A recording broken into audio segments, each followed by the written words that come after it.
Assalamu alaikum. As the press, we uncover the truth. We go across the spectrum of human experience to bring you what is real, right, and relevant. We don't just look at one line, we look at the whole page, the big picture. I'm Zaishan Ahmed, and this is the fourth estate.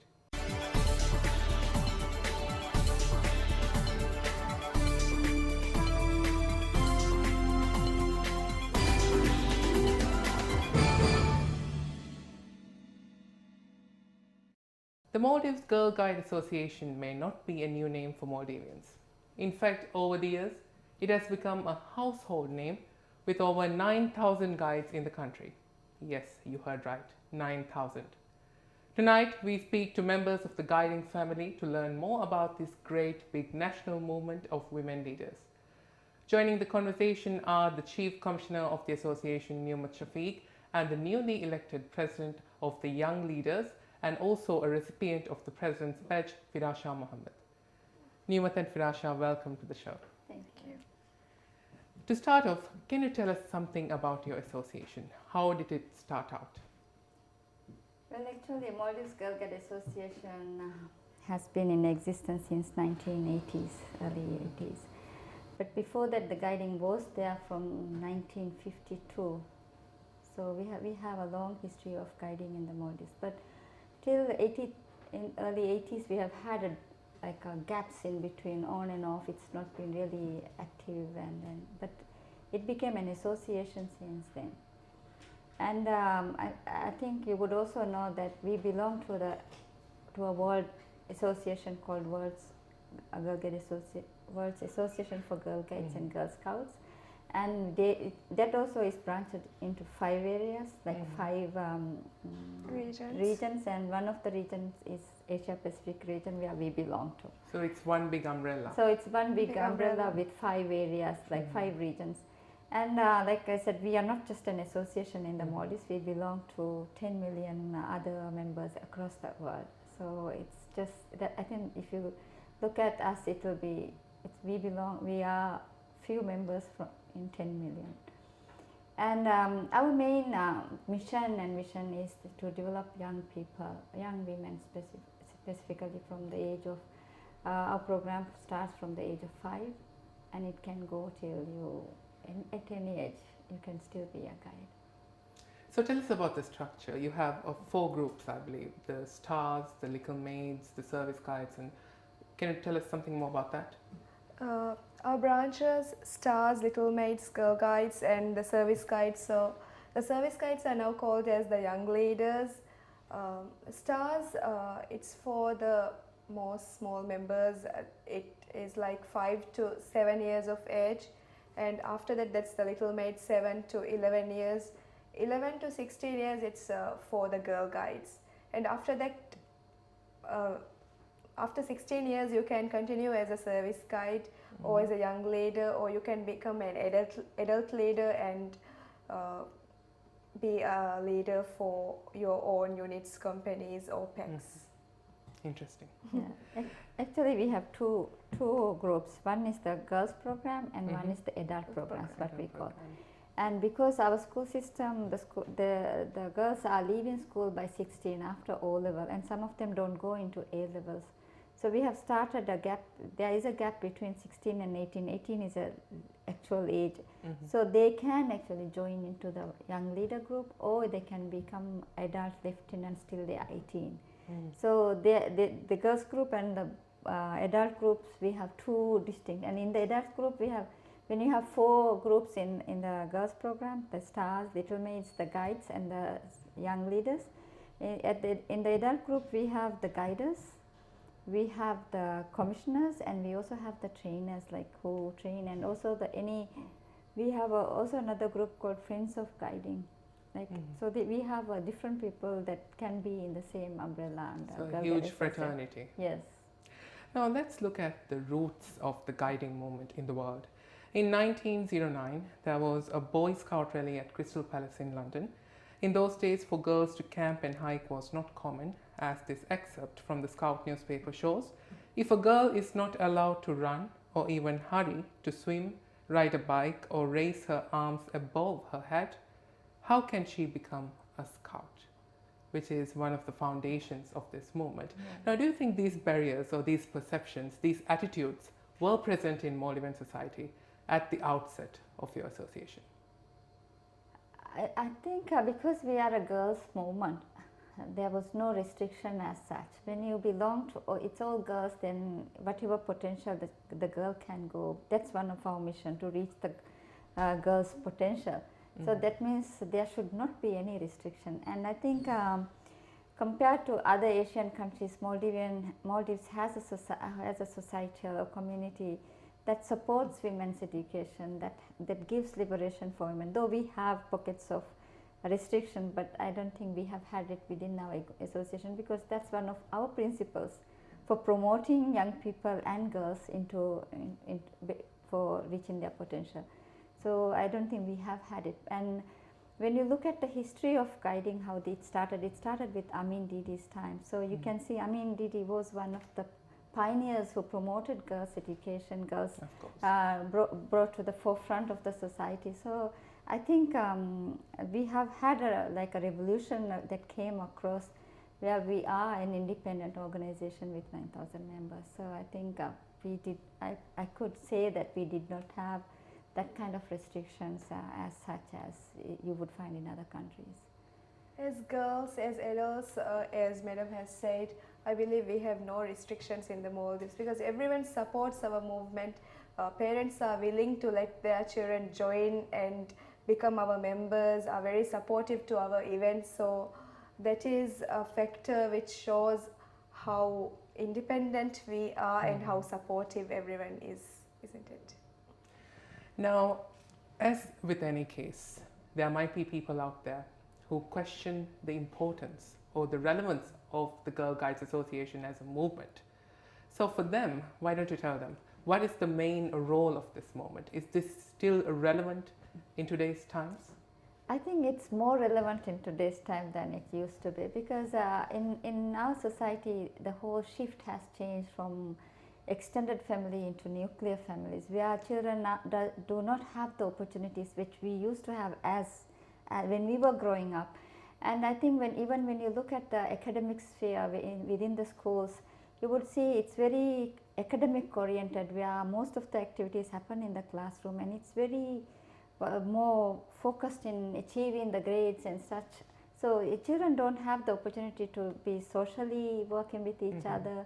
They don't have the ways where they can actually develop their own interests. Like every child is unique in their own way. They have their own personalities, personal interests, which will not normally be pushed within a normal curriculum of the Maldives. But curriculum says that, what we say, that Vashaje Taulim, like so it is a holistic education that enhances the child to develop fully in all aspects of development, which I think is a support mechanism within guiding, that girls do get that chance. So when you look at I think that's one reason we are still under Girl Guide Association, and the Scouts and the Cadet Corps falls under Ministry of Education, and it's very much emphasized in school programming. Then that's one reason, because we are there to give a holistic education to the children. So would you say that the guiding movement is an education in itself? Yes, I would agree on that, because as a student, I also have seen it and experienced it.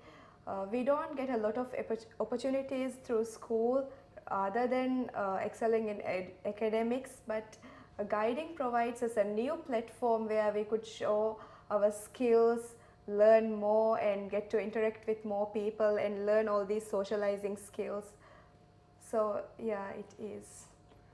So do you aim to empower women, so to speak, through the movement? I think that's our aim, to empower women and girls to their full potential. Like supposing if I'm good at certain thing, then I have an opportunity. I have a venue which you would not find within a classroom. And I think that's also another aspect, is if you really look into the girl, like people who have come out of guiding, you can see a difference, like even in interviews, even in the way they behave in the society, because this itself is a discipline, and promoting them to lead a better life by themselves, independence, and like making decisions that goes with you. And I think all those are values that they are life skills, core values that we promote within with our laws and with our promise. We are not just, I think we have had experiences where we have gone into camps and they said, oh, when guides come there, they are very, you can control them with bigger groups also, we can control them with just a sign of hands up. Because we have that kind of disciplinary things that it's very different than in a normal class. So it's more like an institution rather than just an organization. It is. It is. Now, of the projects and the programs that you have conducted so far, what are the biggest successes? What are the highlights? For an instance, the Young Leaders project, where we go to the Guradu, where the disabled people are there, it is a very successful project because this year is going to be the 16th year where we are going to go to Guradu. We are taking Eid gifts for them, so they are also looking eagerly to the day where we are going to be there. So it's a very good project. Many people are giving us sponsors, and it's been continued throughout. So it's a very successful project. Yeah. Of Girl Guides And we also Association. do projects with children's home and Shelter. children's shelter. We have been doing like every year Children's Day, May 10th, we have been good. But now we have shifted it to more regular, like a month rather than a yearly thing. So this year we are doing more like every fortnight, right? Yeah, every Yeah. fortnight we are going there and doing some activities for With the children. children there, and we are involving them in a lot of activities. So are your programs focused on a particular section of the society, like the vulnerable groups, like as you mentioned, persons with disabilities and children without parents or homes? In our program, we have a lot of range of activities that goes within, because like I said, we belong to WAGS, World Association for Girl Guides and Girl Scouts, and we have a lot of projects. Like there is a project where we have violence against women, which we are promoting, and we also have another project where it's like for Where Free Be girls, Me, where develop children their develop. self-confidence. It's an initiative of DOVE in association with WAGS. So the program focuses on developing girls' self-confidence and telling us about the importance of inner beauty rather than our looks, so that girls can reach out to the community and do what they want. Many are restricted because of the way they look. They have these assumptions, thinking. So the program is to look at all those things. And I think we also have, we previously, WAGS and the guides, we were working on the Millennium Development Goals, and that has been also one focus that we have done a lot of works with that. And if you look at even the program we have, it's all depending on their interest, their potential, like from every stage, even with the stars, with the Little Miss, the guides, and even for us, like we get a lot of opportunities to be trained as adult leaders, as trainers, where we can develop ourselves within the process. So I think there's so much that goes within, that is happening within the society, that we take it as a measure for progress. Now, speaking of the Millennium Development Goals, which was established by the United Nations in 2000, and now its time's going to be up in 2015, and a post-developmental agenda is going to be put up. Now, out of the 8 goals, the Maldives has achieved 5 goals, but gender equality is not one of them. Why do you think this is so? I think it's there are certain aspects within the law, within the society, and there's also been a shift with religious aspects, you know. And I think if you really look at compared to other countries, we cannot say that we don't have the equal opportunities. Yet, our children get to go to education, but when you look at the high level post held, like the cabinet, we don't have, or the parliamentary, we don't have that many women actually coming out as leaders. They are underrepresented. So, and then I think that's they are not represented well. So when you look at that, maybe that's one aspect we have to work at. I think, and that cannot be worked even if you bring up people. It has to be worked within the whole philosophy around the whole country. So it has to happen from there. Do you think a change can happen in that regard in the future? Yeah, because many women are coming out and talking on many platforms, and also they're raising their voices to get our rights, and many are empowered and awareness programs are being conducted. So yes, many change is going to be seen.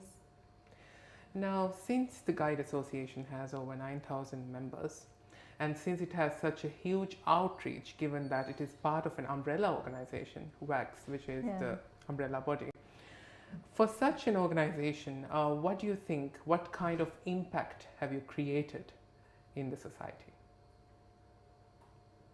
I think that question should go to the society, not to. I think when you look at we have had comments from some of the office, like when they do an interview, some of our our colleagues or people whom we meet in conferences and things, they say, oh, we had an interview and she was talking like this, and we asked whether she was from the Guides. So that means people really look into when there's a different personality or a stronger advocacy, like discussion that a girl can bring. Sometimes they wonder whether the girl has actually come from guiding.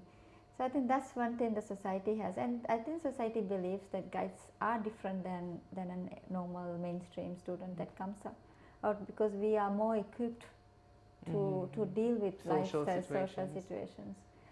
So, if you're guide once in your lifetime, Always you're a guide forever. Once a guide is always a guide. Now, blood donation, trip to Guradu, 1 billion rising. Familiar terms? Yes. These are no ordinary tasks for an NGO, for a non-governmental organization. Do you think that the community acknowledges your work? I think they do actually, because we have even all the societies, the NGOs, the most of the offices, and when they do any social event, they always invite us. And that's one reason I think you'll see us quite often. If there is anything happening in artificial beach, or if there's any environment issue happening, you would see guides in it working with side by side with any other NGO that works. So I think that's because they actually accept our role within the society, even within the whole, any movement that's for development of the country. And blood donation camp and the trip to Guradu, these things I think it's very well acknowledged, because the people who are donating blood, the numbers are increasing every year. Trip to Guradu sponsors, we are getting a lot of money every year, and the numbers are also increasing. So yeah, they are acknowledging it. Otherwise, those amounts are not going to come, right? So that's good news for you. Yeah, it is. Now, I have had a number of NGOs on this show, and if there was one common thread running through the conversations that we had, it would be the financial challenges they face as NGOs. Are you on the same boat as them? I don't think we are in the same boat, because when you have an NGO, you should have a lot of strategies to fundraise, to maintain and I think we are also very fortunate that we belong to, we are one of the organization that falls under Ministry of Education, that we get a sponsor, we get financial aid from them for running of the, and we also have our building is that comes from the Ministry of Education. So in that sense, I think we have a stability that a lot of other NGOs might not have. And like I said, our members, we also have a shop running in our association for our members. And it's not a money-making shop, but it is a way of sustaining and having money coming in there, where we can actually maintain our activities. Like even if we get a bid for 8 rupiah, like 2 rupiah, a nominal amount has been put in. So if you have 9,000, if you have more than if they buy a bid, so that means in that sense there is money coming in. And also because we also belong to the bigger umbrella of WAGS, we have had a lot of grants of our, they sponsor our girls to go to different events that they organize in other countries, like in the region, and guide events. So that's also one venue where we can. So I would say I mean, it could be a threat, but I think if you strategize it and if you maintain it, then it should be okay. We don't have that threat. Newmat, you also work at the National Institute of Education in a leading position. Yeah. How do you divide your time between that and this?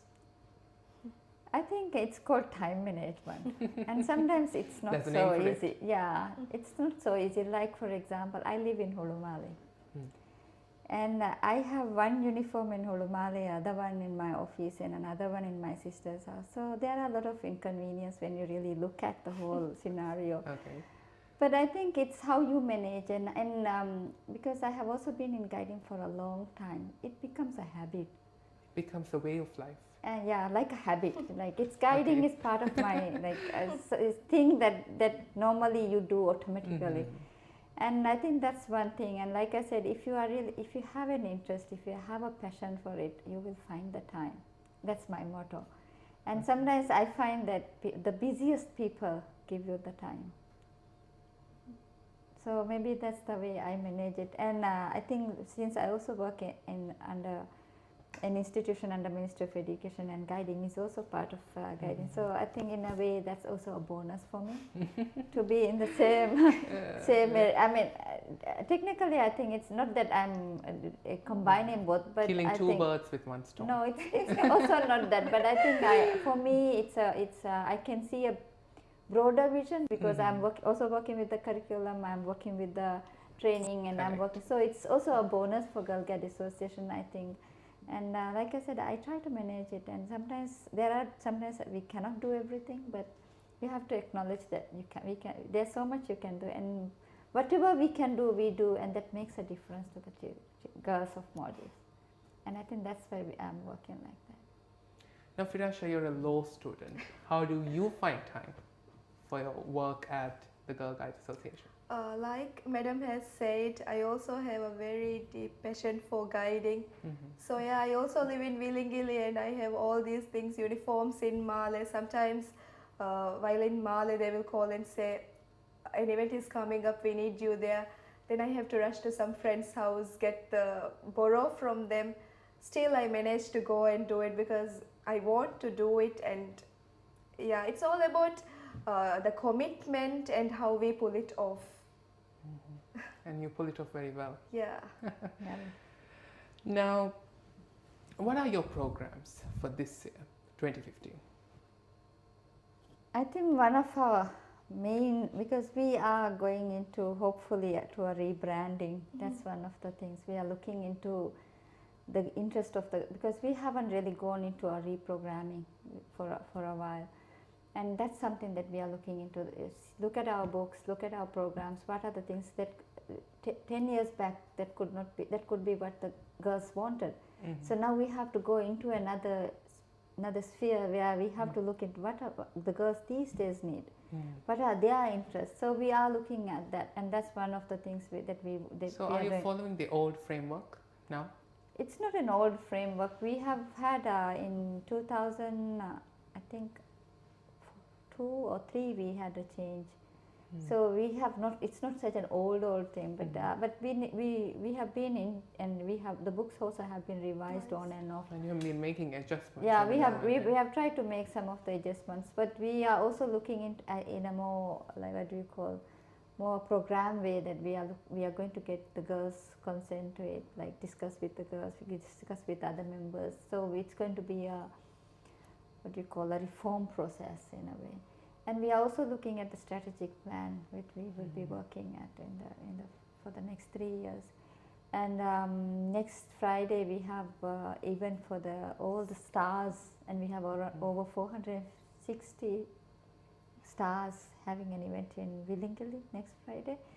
And we have very recently we are also trying to activate the young leaders branch. Because sometimes it's the young leaders who has the most challenges, because some of them go into studies, some of them go into marriages, some of them start their own families. So there's a lot of challenges in that age. We tend to lose a lot of people. So we need to find a way to retain them, even if they have, sometimes we even allow them to bring their children to our camps. So they don't, just because they had a child, they don't want them to stop. Or just because they are pregnant, we don't want them to stop. So things like that we are trying to revive, and we are also hoping to have a lot of national events, like some national events this year. We have also, one of our projects is we do environment camps every year. So Petrol this year leaders was petrol training. leaders training, Camp for guides and Sixers training for Little Maids. yeah, and Girls' blood Day, donation. blood donation camp, trip to Gorado. So basically, we will be having a mega event every month, which would be very big. So Firasha, you're the president of the Young Leaders Male branch, right? Yeah. So tell us more about the Young Leaders. What do you do there? What are your plans as the president? Young Leaders are actually an open company Mhm. where girls come and we interact together and we go to all the events, and sometimes we hold events on our own. But this year, I think Young Leaders as a company has started again after a 2-year or 3-year gap. So we are looking forward to do more activities, and we have come up with a tentative plan, and we would be sending it for approval. So yeah, we are going to do, hoping to do a lot of things this year. Now we have 196 inhabited islands in the Maldives. Do you have any plans to extend your outreach to these atolls, or would you say that you are active in the atolls at the moment? I think we are active in all the urban big islands in the country, all of them. Like most of the atoll education centers, atoll primary, like APS and all those, we do have guiding in those schools. It's only the small pockets where they have maybe 10 girls and things that we don't. It's not that we don't encourage, but sometimes we find it hard to find a leader to run it. But we are trying to mobilize the young leaders from the atolls themselves. So we are hoping to extend to all. It might not be possible to reach all, but try to reach as many as we can. So at the moment, the girls who are living in these pockets of islands, pockets of communities, are they denied or are they sort of deprived from the opportunities of the Guide Association? I think that's true. Like they don't have that. Sadly. Yeah, sadly that's true. But case. we do invite them for all the national events, and they are participating at all the national events, because it would be happening in school holidays, so many people can come and join. But there are many room for improvement where we could conduct camps in the atolls, so it is going to be much easier for them. So how do you see your organization, your association in the next 10 years? I think we are still the Maldives leading women's, the biggest women's movement in the country. And we would like to see more girls. We would like to reach even non-girl members, like all the other. You don't have to be a girl to be part of our program. Like we would like the Freebie Me, that project, to be expanded to every single girl in the country. So that's what our vision. We would like to reach every single girl, not necessarily the members, but everybody else as well. And I think the young leaders, we are going to have a project where we launches it to all across the country, and young leaders the open companies are going to open in all the urban areas, and we are going to extend our program. So yeah, everybody is going to have a chance to be in the movement. So all the deprived rights and everything is not going to be seen. Yeah. Okay. And I think we also have a lot of opportunities to go to international events. Like we have one coming up in Korea, Korea. and we have over 62 girls going there. 62 girls going to 62 Korea. yeah. And then we also have another event in Malaysia in June, and that's for just 7, because that's how amount they invited. And we also have another BP Quest happening in Singapore. So this is like all the things that always happen. And we have also been invited to a camp in New Zealand. So we are also exploring the possibility. And there's another camp that's coming in Malaysia as well. So we have a lot of these invitation where, and I think we should be grateful. The parents are actually financing these events. So that's I think one of the advantages we have, because parents are keen on this. And if they have not given, we would never be able to sponsor so many to go to another country. And international exposure, actually, it's in itself develops a person. You know, how you develop given those opportunities. So I think we have a lot of potential within the association, within our activities, to give that kind of platform that normally a school or another NGO cannot give. Because it's really happy that all the opportunities are not only for the adult members, it's also for the girls, little maids, guides, and parents are, like Madam said, very keen on sending, so it's a very good opportunity for everyone. And I think, like I said, if you compare us to another organization, our WACS is quite updated. They are very much in with you, work with UN organization, we work with WHO, work with anything that's related with girls, like every social issue they tap on. So I think that's also a huge momentum for us to keep up with that. And we also have every 3 years we have a progress visit from the Asia Pacific region. We were supposed to get this year, but technically they should have been, but because we had a transformation of leadership, like there was that's why they would be coming next year. So these are also ways where we can, when somebody is checking and somebody is helping you to keep up the standard, we also tend to keep the standard, which I think normal organizations don't have the chance to do. So we, like I said, we are not just a tiny 9,000 here in the Maldives, but so every 3 years, the Girl Guide Association sits for an examination. It's not an sort of. Yeah, it is a progress visit. They check how far we are going. They an assessment. They check, and it's not a check. They also help us with that, because sometimes recently we have had like other NGOs. We had the budget, we did not have the shop so well maintained at that time, and I think those are areas they really work with us. They gave us opportunities for our association members to go to different conferences where we see others doing different projects, how you've raised funds and things like that. So it's just not them coming and doing checking. They do help in a lot of ways. For example, now we have recently informed that we are going for a rebranding. So they have linked us with Japan, who has just recently doing a rebranding program. So you can see that when we do something, we don't do it alone. We do it with a lot of other people, and we sharing their experience and best practices across the country. And Japan has been a very generous country for the Maldives, so we can expect great things to come from that. And also, in my experience, international exposure enables us to learn more. And when we bring it to our companies, PACs and units, they are also very eager to go to all these events.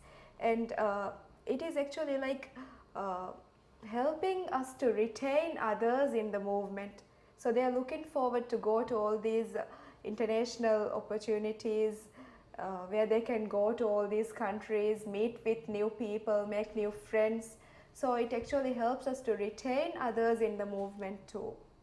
So it's not only a national thing, it's an international thing. Thing. So once a girl enrolls in this program, she's not just going to do things in the Maldives, she's going to do a lot more abroad. Yes. So as a final message, what would you say to the public? I think parents and the general public should give girls more opportunities to develop themselves. And I think even with the school managements, they have been very supportive, and I think they should continue with the support. The parents should continue giving this movement a boost, like helping the girls to be part of the activities where we will try to give as many opportunities across the country and around the world, so the girls will develop to their full potential. And I think with the support we have had, and with the continued support, we can reach the stars itself. You already have a galaxy. Yeah, 400 stars. Yes. My message would be, every girl out there is welcome to our company, and it's the place where you are going to see your true self. you're going to get the opportunity where you could develop yourself. So everyone is welcome to our company, and you don't have to be a guide, you don't have to be enrolled as a guide, you just have to come work with us, learn more, explore things. So everyone is welcome, and every girl has the opportunities to develop to her fullest potential. So there are no restrictions, you just have to raise your voices and do your own social responsibilities, take our own responsibilities, individual responsibilities. Newmat and Firasha, thank you for joining us tonight. We had a very insightful and exciting conversation, and we wish the Maldives Girl Guide Association all the best in its future endeavors. Thank you. This is me, Zaisha Namir, signing off, hoping to return next week to discuss yet another issue of national and social importance. Thank you for watching. Have a pleasant evening. Nutro special crackers एत बाइक के इतबार होता फावे काका गवे वरम मीर न्यूट्रो स्पेशल क्रेकर्स की पैकेट गागिन आदद का बिस्कोदे कुलेवे आगे मीर बिस्कोदे वरक कमदा बिस्कोदे बिंदा बिंदा खाला न्यूट्रो स्पेशल क्रेकर्स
लोनोमेद टोमाटो मीरू के अवैपी जैसा मीरू किंग गार्लिक चिली सॉस मीर को फुरिहम को खालेवेनी मिसो सुरेगे मीरू किंग टोमाटो सॉस मुंबई को मिसो से खमक लुदे हम रंगड़ी मीरू किंग चिली सॉस सोसे विजिया राहे बिसमुंजे मीरू king fried chicken chilli sauce enjoy the great taste king tomato sauce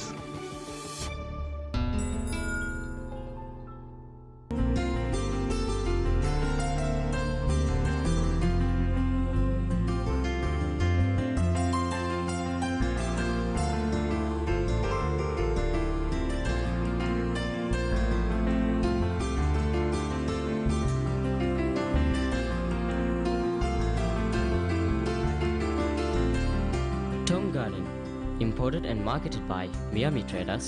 Phone 331-8850.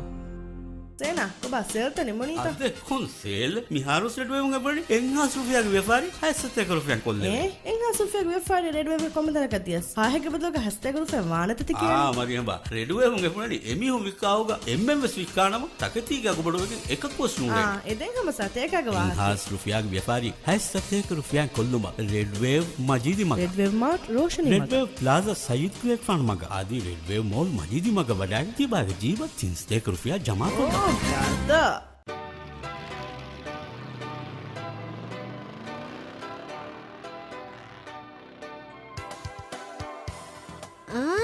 baby like Anika was with 1 2 3 4 piece free.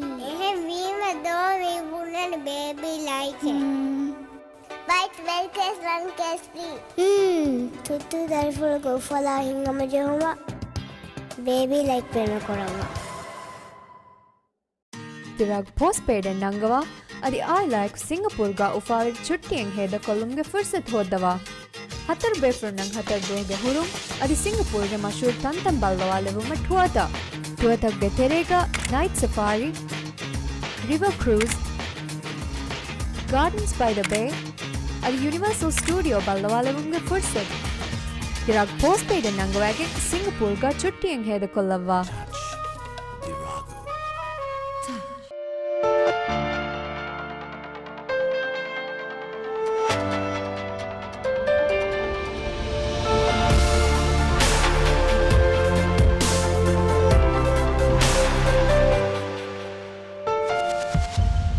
Effect, the mental energizer. And England need to find a goalkeeper from somewhere. Look at that! He's only won it for them! New hero! Extraordinary! ವರ ಬಲಾಗೆ ವಿಷ್ಣುತರಿಕಮಾಯಕು ಹುವಾಲೆವೆ ಮಿಸಾಫತಕಿ ಶ್ರೀಲಂಕಾಗೆ ಫರ್ಬದ ಮತೀಗ ಬಂದು ಕುರೆವೆ ಮೀರ್ ಸಾಫತೆ ತಾಜಾ ಕಂಕೆಲ್ಲುವಾನುಲ ವರ ಬಲಾಗೆ ಬಂದು ಕುರುಮಗೆ ಸವಬುಂ ಕೊಮ್ಮೆ ಮೀಹಕವ್ವೆಸ್ ಅಕ್ಬರ್ ಸಾ ಮೀರುವೆ ಅಕ್ಬರ್ಗಾ ಎವ right ಕುಲಾಗೆ ಅಸ್ಲಕಿ Misa ಕ್ವಾಲಿಟಿಕೊ ಫ್ರೆಶ್ಕೊ ಉಪಯುಕ್ತಮಕ್ ಕುರುವೆ ಮಸಕ್ಕತುಗೆ ನತೀಜಾ Akbar fresh ಅದಿ quality Mir ಸಾ